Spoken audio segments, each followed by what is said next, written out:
Hey, family. Welcome to Nikki Thomas TV. My name is Nikki Thomas. You may know me from my 20 years on the radio at 102.9 KBLX. Something special on Nikki Thomas TV today, something a little different. You know how you might have something that just kind of jumps into your brain? And I'm one of those crazy people. As soon as it jumps into my brain, I just jump ahead and go ahead and try it. Bay Area Activated. That's what I'm going to call this series of folks that you should know about here in the Bay Area. And as you can see, I have two very special guests today. And as you can also see, they're looking cute. Y'all, you know what? Here's the thing. Y'all look cute and you look very intelligent. If there is an intelligent look to be had, the both of y'all. Only hope, Nikki. The both of y'all have it. You're just looking really good today. So let me just tell you more about each of them so we can jump into our conversation. So as you may know, I have been connected to AfroSolo Theater for some years now. I don't know, if you guys know the whole story, but AfroSolo Theater and myself, we go way back. And I'm so proud of the community work that we've been doing alongside each other in the last few years. So there is something wonderful happening right now. It's called Female Gaze, the visual art exhibit from AfroSolo Theater. And I have the two cute, intelligent looking people that I have with me today. First, I'm going to bring him on because I just found that he's like here in Oakland with me. He's not sitting next to me like in the chair next to me, but he's in Oakland. So it's almost like we're sitting next door to each other. The one and only Peter Fitzsimmons. He is the curator for the visual art exhibit, and he's doing publicity for the AfroSolo Theater. So we've been working hand in hand lately. Welcome, Peter. How are you? Thank you, Nikki. It's so good to be here with you and my darling, illustrious Anna W. Edwards, artist extraordinaire. Yeah, I go back with Thomas a bit too. AfroSolo, my passion from the way back when it was acting, and I got a chance to do a one-man show with Thomas Simpson's AfroSolo. And those were back in the days, the early days. He's been in this business now for 30 years plus, doing primarily theater. And it's just extraordinary that now AfroSolo via Thomas Simpson is branching into visual arts, into music.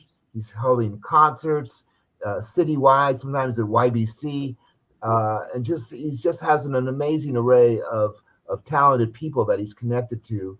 And he is all about bringing about the voices of Black folk to mainstream. So I love it.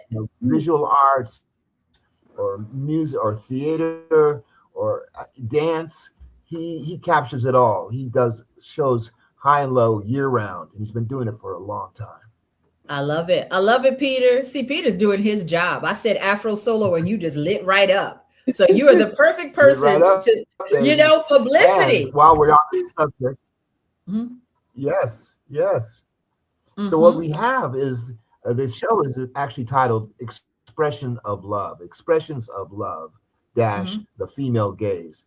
Thomas came up with that title so that we could then highlight two female artists that we are in love with their work, which is Anna Edwards, who's here with us today, and Karen Seneferu, another amazing artist who's been a dear friend of mine for many years now. And she's also the wife of the famous artist Malik Seneferu. I got to mention that.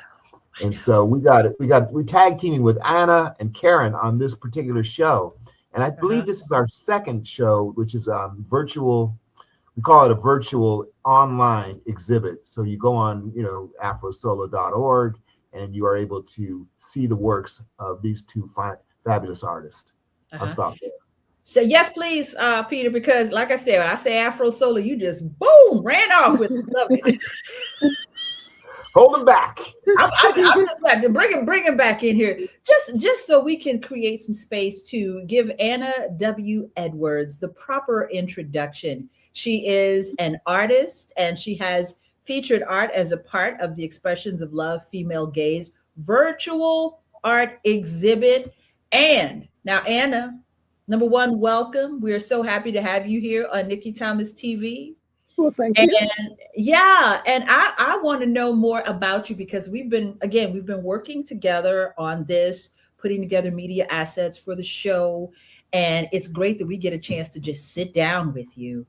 And, I mean, Peter is cute and intelligent looking, but when I look at you, Anna, you're the kind of person I would look at and say, I'm trying to be like her as soon as possible. So you are looking wonderful, and we are. I really want to know a little bit of your story. I read your bio, and you actually have roots. Is it in New York? I do. All right. In Sugar Hill. Uh-huh. Which was an interesting place. And I love talking about it because I get a chance to talk about the Black Renaissance, because that was an area where everybody lived. And when I was growing up, some of these people were still around. And when I'd be walking down the street with my mother holding her hand, she would point out these people. And it was amazing. Just so many people. Everywhere you went in the neighborhood, there was somebody famous. The building. We still had doormen when I was growing up. 40, when you said 409, everybody knew you were talking about the address on Edgecombe Avenue, 409 Edgecombe, with a doorman. Walter White lived there down the street. And we're talking about visual artists. Tar Baby. Now, why am I going to draw a blank when I think of her name? But she grew up on Edgecombe Avenue, not too far from there.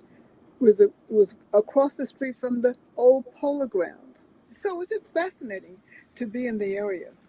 I mean, I hadn't thought about talking about them, so I don't want to mention just a few, because there was so many of them. I wish I had that list. It's fine though, but I love that. When we have conversations like this, here on Nikki Thomas TV, or even in my days on the radio, I love anything that's going to trigger a memory and get us into storytelling mode. So, it's a gift and a treasure to be able to have these memories, holding hands with your mom and, having her tell you who's this, who's that, and, knowing the stories. It gives us so much perspective. Well, I don't know if the really young people will know what we mean when we say a doorman somewhere. I know, right? No, they have them when they go to hotels big and stuff. hotels. Yeah. But okay. This is in New York. That's how we grew up. I love it. Not everybody, but you know what I'm saying. In that area, it was great. So we're seeing pieces of your artwork on the media assets that we're distributing for the AfroSolo show here. West Side Highway. Am I getting the name right? That's correct. So I love listening to artists talk about how they arrived at particular pieces of art. Tell us more about West Side Highway. Well, West Side Highway was about 3 blocks west of where I lived. Let's see. Well, again, there was so much going on in that neighborhood. Trinity Cemetery, a beautiful area. And you had to pass there to get to West Side Highway. And it ran from the west side all the way down into Riverdale. It went all the way up. It was just one continuous highway. And it was the quickest way to get, between downtown and uptown and beyond. Now, there was something, what made me do that?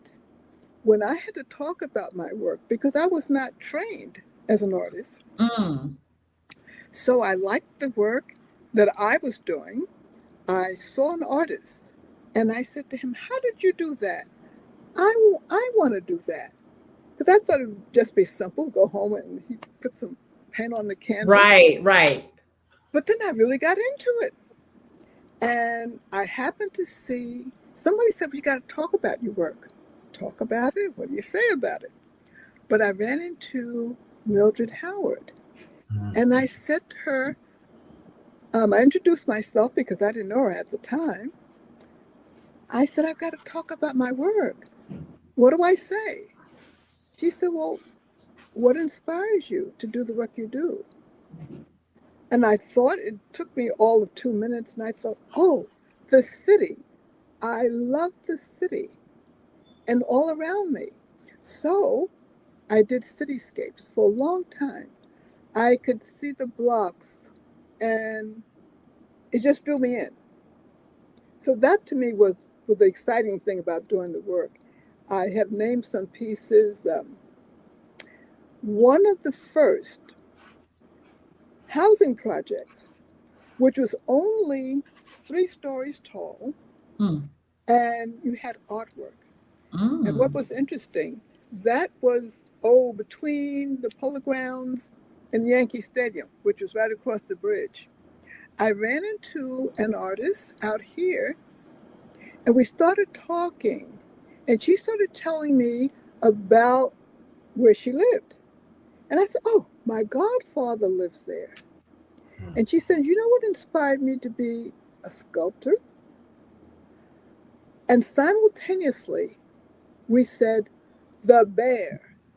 They had this beautiful, now what kind of material was it?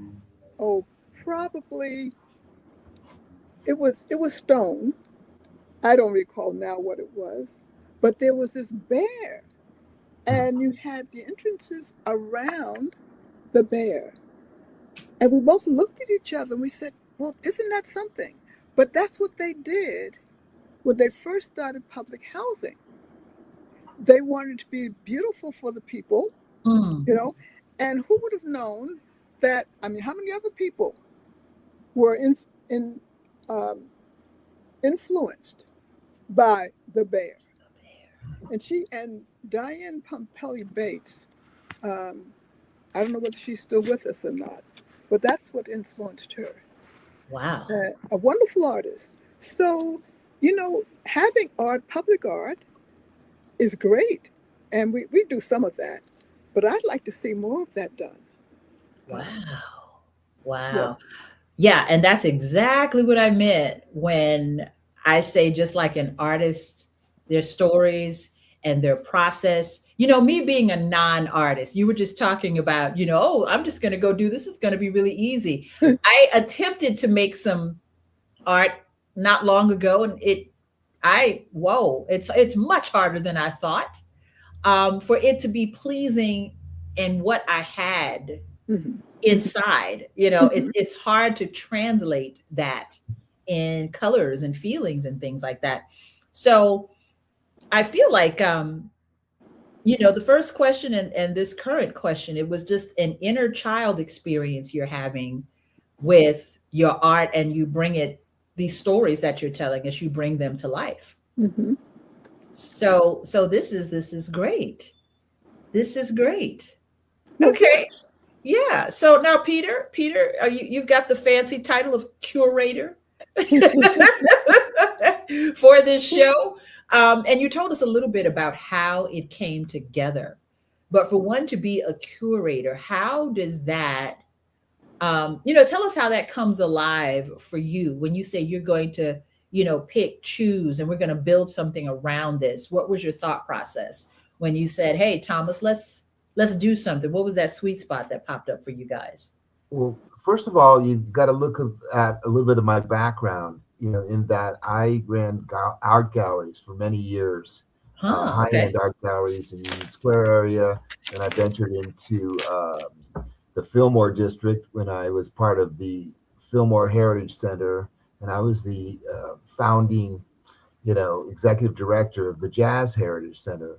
And at that time, I built an art gallery because I was in my wheelhouse. I was in my passion zone. And the art gallery was called the Lush Life Gallery on Fillmore and Eddy Street. And at that time, I met Anna Edwards and was able to have an exhibit of her works at that point in what we call a brick and mortar space, an art gallery. Right. And so when I now take on the title of curator, it's really just going through my Rolodex, reconnecting with some of the artists that I may have represented in the past. And I think, I've got some unfinished business with these particular people. I'm not finished promoting, lifting them up and having their work be shown again in other various means. Like in this case, it's a virtual gallery. It's an online experience. So I connect with these folks that maybe I've worked with in the past, and I say it's time to bring your art back to into the fold, into our consciousness, so that we could enjoy you again. And it's almost like revisiting with Anna, who works, and her art, the color fields that she does to me that do exhibit kind of the energy of New York City. When you say West Side Highway and some of the other titles that she has on her works, it just has that energy and love of life and verve and all of that you can only get when you're in New Yorker. But yeah, here we have it. We have it to enjoy. And when I curate, I like to dig into what is the artistic journey for these folks, and what is it that motivates you to want to share your expressions through, maybe it's acrylic, maybe it's sculpture, maybe it's oil. There's so many different genres of visual art. And in Anna's case, I've always been attracted to the beautiful colors, the abstractions that just tickle my mind. They tickle my senses of imagination. So that's what you mean to me, Anna. I mean, it's just in essence, I'm just saying I love art, and I love Anna's art in particular. Okay. So you just gave us all the secrets, Peter. You said if it tickles you some way, and then that's it. It's a special feeling. So, Anna, I have a question for you specifically because, just in the few minutes that we've been talking, it's like we could see you and you're talking, when you talk about your artwork. I don't know. It's like we admire the artistry and the way you speak about your art. So I don't know. I have a few theories here. I'm a Gen X woman, right? And I feel like creativity is something that we think some people have and some people don't. We know that's not a true thing, but it boils down to permission to just be creative. So my question is really kind of a two-part question. I know a lot of us really deal with self-doubt about a lot of things, but sometimes creativity is that self-doubt. Do you ever have any feelings of self-doubt? And how do you give yourself permission to be free to create art when you have those feelings? Good question. I never thought of myself as an artist. Because the teacher never picked my art to be on the wall. When they have the Christmas show, the Easter, whatever, and they never picked anything I did. So I said, well, I can't draw. And, so I can't make art. However, I studied to be a docent at the De Young Museum. And what I remember is, because they want us to talk intelligently about the art and how it's made and how it's done, we would go on field trips. And we went to an artist studio. And he talked about, how to make, because he was a sculptor. And he was talking about it. And then I'm telling people what they should be doing with their clay. No, why don't you do this? And he's overhearing this. And I'm, working, doing something. And, overseeing stuff. Right. So as it turned out, he said to the woman who was in charge of this, he said, she's ready. She needs to be making art. And so I made this little I think I have it somewhere. I made a clay little bowl. And what was funny was I would tell people, because when he delivered the work, he fired the work for us, right? Mm. When he delivered it, he brought it back for us to pick up at the De Young, right in our little docent office. So I would tell people after that, my work was in the De Young. And we'd laugh. And then when I tell them the whole story that I had to pick up the work, not that it was on the wall or in a cabinet, but it was in the docent office. But It that was there. It was in right? there. I mean, because I'm sure that, it won't be in the young as we know it, right? A body of work there. Because. But at any rate, it's one of the things that I've done is I love color. And people would say, I like your work. I can see it 2, 3, 4, 5 times and find something different, something new each time I look at it. So really. And I think some, for me at least, some series I do are more popular, more successful than others, meaning that they either fly off the wall or they hang around a little bit longer. Mm-hmm. But Peter bought some of my work, and that was one of the most successful series that I did. Oh. How it happens, I don't know. I can't say what the secret is. I love that. I love that. See, this is the sweet spot of this interview right here. Because what I just wrote down in my notes is spiritual. It's a spiritual experience. It's a flow state. And you can't even, we are speaking to each other in English right now. Mm-hmm. These words, the God experience goes beyond what we could come up with words. That's true. So I love what you said. I never thought of myself as an artist. And when I talk to people who I think of as artists, mm-hmm.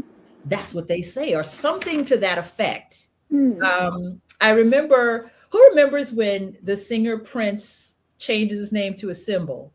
Right. And you had to call him the artist formerly known as Prince. Mm-hmm. Because, he basically is like, whatever, you call it whatever you want. Right, right. And I've heard him say several times, he's like, I'm not really a singer. I'm not really this. I'm not really that. I've heard other people, very successful people say, so it's another way of saying it's really just coming through me. It's not me. It's very true. Well, I don't know. How much time do we have? Well, how much time you want, Anna, because we're enjoying this. Well, the reason I say that is because I have another series that I did that is called The Light Bearers. Oh. And I think that's when I met Peter, because we got to talking and we started talking about Fellowship Church. And the people who introduced me to Fellowship Church got to talking about Howard Thurman. And I fell madly in love with Howard Thurman. Because, when you're seeking and you have that spiritual experience, and that's what you have with Howard Thurman when you read his work. But what I read was a biography. That's how I was introduced to him. Elizabeth Yates, I think, was the author. Mm-hmm. And what he did that just blew me away. I said, I'm a grown person. I was on the planet at least 35 years by the time I read this. And I'm reading about what he did as a 6-year-old. And I thought, oh my God, he's somebody I got to know more about. So I did have the chance to meet him one time, but I've read everything that he has written. And what really was heartfelt for me, I was going to what they call the New Thought, one of the New Thought churches. And everybody has, a truism. They have something that they learn and they talk about and how this worked for me. And no, God is good. Yes, God is good. And when something comes up, that's their go-to. Okay. And I thought everything was perfect with them. No problems, because God is good. But when I read Howard Thurman's Meditation of the Heart, he said a few things. And I don't have his work in front of me, but I remember him saying that I want to be more loving in my heart. I don't want to just be, surface. I want to be more loving in my heart, because I'm not always a loving person. He said, because sometimes I just want to, hit somebody upside the head. He would say that, not, exactly. Somehow my screen is going. Oh, okay. Yeah.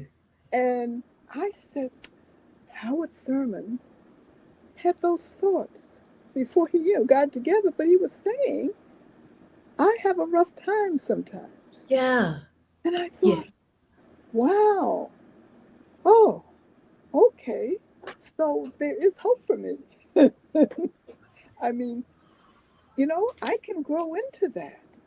But I was thinking, oh my. I mean, the rest of these people got it together, and for me, I'm just, just this person out here trying hard. So Howard Thurman, made it possible, made me know if it's possible I can do this and still get upset with people, and get annoyed and, give expression to how I really feel. And after a while, it was like I was a better person, I think, Telling the truth. Yeah, telling the truth about what's happening on the inside. Yeah. So I acclaim all of that to the series. The first one was a journey, because Howard Thurman says, and it's something I still think about a lot, and he says, I want to be more loving in my heart. And I want to know that he is with me on my journey. And he goes on to say, it matters not what happens on the journey. Yeah. That's the hard part. It's like, like, God, if I want a little control here. I don't want to say anything you do is okay, but you can grow into that place. I haven't gotten there yet, but I'm working on it. Woo! But come on now. Come on. I had to make a makeshift church fan in here because you're preaching in here, Anna. You are preaching in here. I'm just telling you about Howard Thurman. I tell everybody, you got to read Howard Thurman. Well, I will. Oh, absolutely. I mean, because when I said I read the biography, he was a 6-year-old, 11-year-old talking to his oak tree. He got it in the natural world just by knowing certain things, just watching nature. Yeah. Or he tells, okay, I'll stop. No. You can talk all day, Anna, trust me. So listen, for real, I'm over here taking notes in the best and the worst way. Because I wrote down magic words. That's what I wrote down. And we said spiritual experiences. I wrote down the word flow, and I wrote down the word curiosity before you just said what you said about, him being a child. So when I say magic words, I really mean spiritual words, because what we're doing when we create anything, this is why we say, okay, artist, am I an artist? I don't know if I'm an artist or not. I'm just doing what God is telling me to do. Right. That's all I'm doing is downloading. So if I say, hey, we're going to come on here and do this interview, we're going to make it cute, put it out there, that's my art. Mm-hmm. So I feel like that childlike curiosity is such magic, is spiritual magic to you. Get out of the way. Mm-hmm. Stop trying to assign it into a box or into words and language, and just do it. So I swear I work on it all the time. And I said that I was a Gen X woman to kind of put that in perspective. Every generation has blessings and curses, you know? So sometimes we just didn't have that permission to just do this thing. And it's a block to our creativity. So like, really, I feel like it's like you're opening up. Okay, there's my cat. Baby, you're gonna have to get down. I think he might have something to say. Spirit's moving the cat now. That's right. Spirit's moving the cat. Yeah, so I just feel like it's you're giving us a whole lot more than you think you're giving us, Anna. Oh, come on, baby. So this is wonderful to know. You said the words new thought, and I'm very familiar. It's like that says a lot to me, because it's like you're supposed to wake up with some new thoughts about God every day. Let me give me more thoughts. Let me expand what I'm thinking about even more. So I feel like it's a wonderful journey that you've explained quite well to us about how you create and how open you are as a person.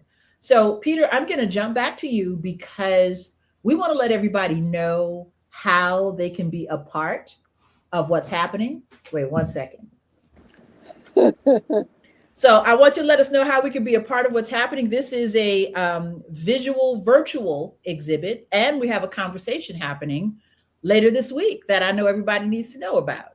And that's what we're talking about here, Nikki, because this is this is not an everyday thing that we're trying to do here. We're experimenting with the medium of the internet. We're trying to reach out and expand through social media, so to speak, ways to connect with people and let people share in the creativity that we now know actually is inspired by Dr. Howard Thurman. I'm so glad you brought that into the conversation, Anna, because that's another part of my passion, my personal life, and my growth in growing up in the Fellowship Church of All Peoples, Dr. Howard Thurman's church in San Francisco. But that's like a whole other, conversation. Back to the important work that we're doing here is that we are going to offer folks a chance to go online and get introduced to the art of Anna W. Edwards, as well as Karen Seneferu, and also get a chance to listen to Thomas Simpson speak about a little bit about his journey and why he decided to branch beyond the one-man show, the one man or one woman theatrical experience, and go into other mediums such as dance, music, and the visual arts.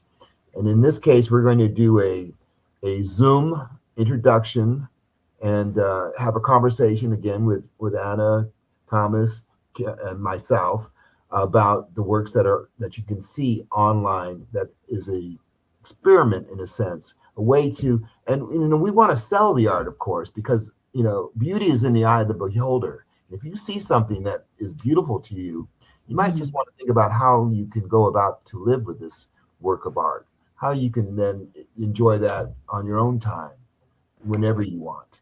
So I'm all about, letting people know that art is can be bought and can be owned, or you could share it as well, but it's something that you could take home with you. So in this exhibit, in this virtual online exhibit, we're going to give people a chance to kind of get an introduction to these fine artists, and then we take it from there to the next step. I love it. Okay, so you can do two things. You can go to afrosolo.org to see more, get more information about the exhibit, and then you can click the link, because there is a link available for you to register for our artist conversation that's happening on Thursday. And Thomas Simpson will be a part of that conversation. And speaking of being an artist, or reluctant to call yourself an artist, Thomas is a creative genius. I tell him that all the time, because he really creates space for all of us to be at our best. And I know that from working with Thomas. I, did my little theater try earlier this year. So it was a great process. It was a great process to challenge myself to be an artist. So anytime AfroSolo is doing something great, we want everybody in the community to know more about it, to support. If you're saying, hey, I don't, number one, we made it easy for you. It is virtual. Both things are virtual. You can be a part of it. You can see the art. You can check out the art and say, you know what? This right here, I need in my house. This is how you support. Or if you want to donate to AfroSolo Theatre Company, who's been doing this great work for 30 years here in the Bay. Or if you just, if there's a creative idea that you have, because sometimes you wake up and then before you go to sleep that same night, you've come up with all kind of brilliant things that really will move your life forward and change you. Hello, sweetheart. Hello. That will change you for the better. So we encourage you to click the links. Wherever you see a link, click it and be a part of this Expressions of Love, Female Gaze, with our wonderful artists. Karen was not able to be with us today, but we're sending her hugs and love and letting her know that we always support. Did you want to add anything else, Peter? Just to let you know that Karen Seneferu is a phenomenal force in the art world. She supports African-American artists her own self through her own gallery, the Marlowe Gallery in San Francisco. And like I say, her husband's a magnificent artist in his own right, Malik Seneferu. So that's the Seneferu family. And then we have Anna Edwards that we're introducing or reintroducing so the folks know, yeah, there's a lot of great work that has not yet been seen. Support that. Okay. Is my cat on camera right now? Okay, a little bit. Let's my cat is just... Yeah, the cat is taking over the entire situation in here. But yeah, so it's, I always admire when I see folks who are, I'm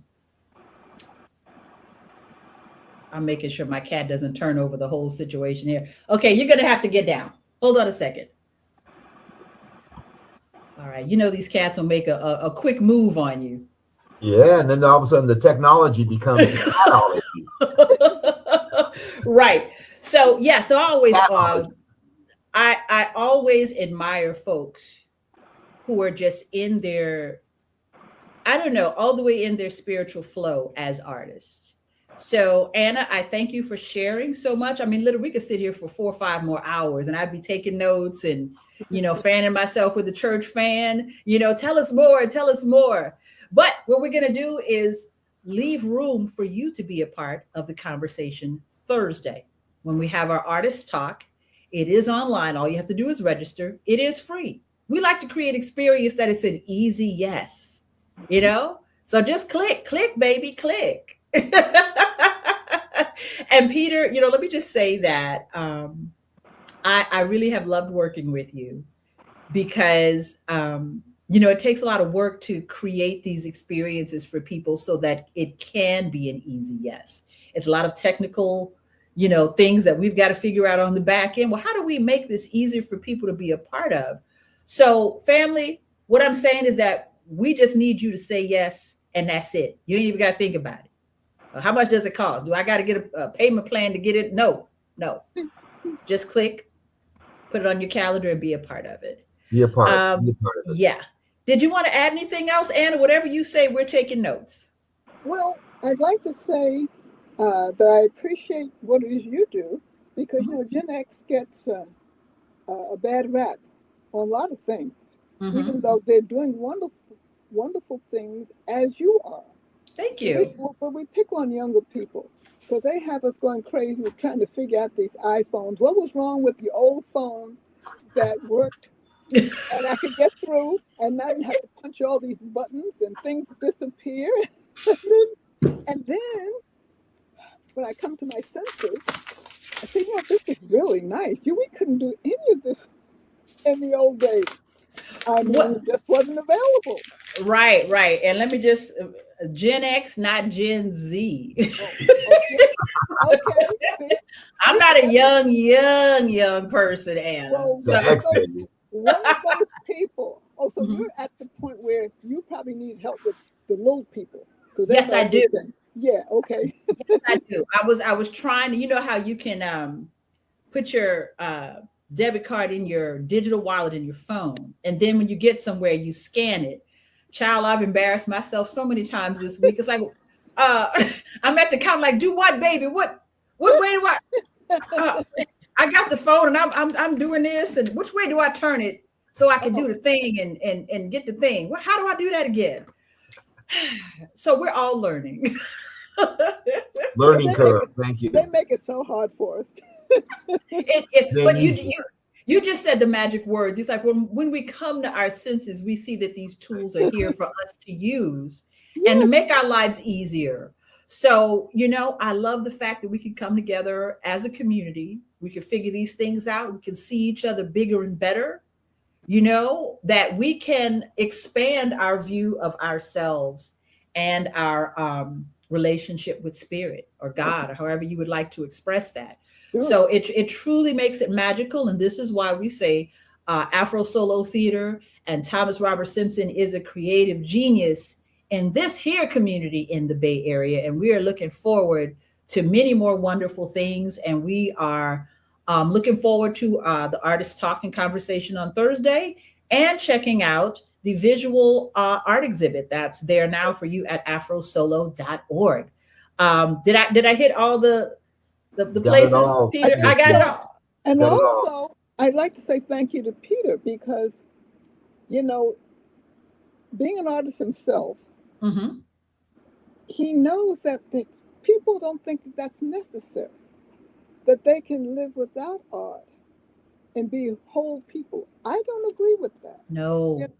So he will take the time, because I know, well, maybe he's working on it. Maybe Peter has more money than I think, and I don't know. But maybe he could be up there with, what's his name, the Doge guy? What is his name? You're talking about the Tesla guy? The Tesla guy. I can't think of his name. It's gone. Musk. So Peter may be in that class. Okay. I didn't think he was, but he could be, because he take the time. Yes. To promote artists. Yes. Art which you appreciate. And I know he could be doing something that he liked to do better than doing that. But it's the best thing. It's the best. Money. Yeah. Everything gets quantified by the dollar. And it's nice to have people say, we got to do this because it's the right thing to do. It's the right thing to do. Thank you, Anna. Yeah. And you know what? You just hit on something, Anna. This is the reason why Thomas and I have stayed in contact for 20 some odd years. Because what I told him is that the arts is the most important thing. When we talk about funding and things like that, that always gets cut first. Mm-hmm. I'm a theater kid. I went to theater school in high school. So I experienced it firsthand, but art and creativity makes us who we are. That's our direct portal and channel to God, to spirit. And if you don't have that, you know what I mean? Mm-hmm. So we live in this place where everything is about $1. Do you have this? Have you accomplished that? Well, how much money do you have? And when we get that out of our heads and just go with the flow, that is when we are in these great spaces. So, again, I want to leave plenty of room and curiosity for everybody to say, wow, when is this conversation happening? It's happening Thursday. It's Thursday, June 25th. And trust me, all three of us could run our mouths for the rest of the day and the evening until the clock strikes 12 today. That's true. But we have more for you happening on Thursday. So click the link and register. And if you want to go ahead and click the link and go to afrosolo.org and check out the exhibit, you can do that too. You can do it more than one time. You can do it 10 or 12 times. So we are so, I feel better about everything. I feel like, I feel more of an artist since I've had this conversation with you. And again, my cat has taken over things and I don't want him to knock over all of my technology right now. So I'm gonna go ahead and wrap up. Thank you so much, Anna W. Edwards, fabulous artist and wonderful, inspirational person. Thank you for being with us. Peter Fitzsimmons, AfroSolo Visual Art Curator. Please click all of those links and support AfroSolo Theater. Thank you for joining us on Nikki Thomas TV. Thanks, Nikki. Thank you. Bye-bye now.